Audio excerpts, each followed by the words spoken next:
The snapping turtle is probably the most abundant turtle in New England. Very widespread, even up to fairly high elevations. It has a reputation. It scares people in that it is quick to defend itself when caught on land. The turtles that we see on land are primarily the females that are looking for a place to lay their eggs.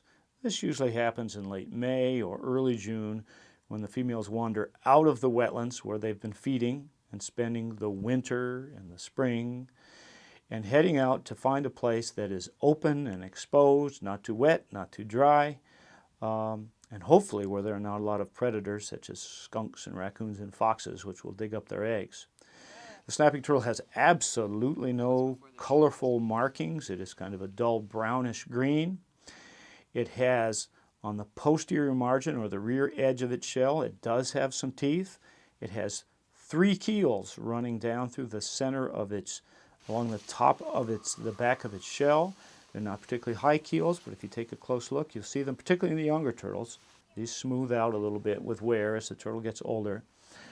Has a particularly long neck, as long as its shell, or almost as long as its shell, and its tail is quite long with spikes, almost like a stegosaurus along the tail. So it's fairly easy to recognize. Once this turtle is on land, it cannot withdraw within its shell like a box turtle and close up its shell to be safe. So it has to defend itself, and it will. So you should be careful that you keep your fingers out of range of the neck of this turtle.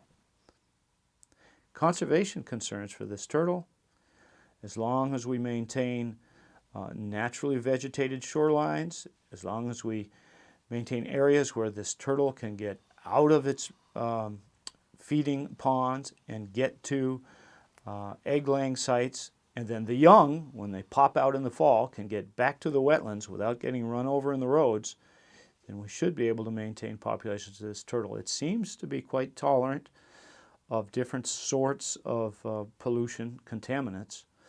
Of course, we still want to keep these ponds and lakes as clean as we can. However, it is often found in more polluted bodies of water than the other species.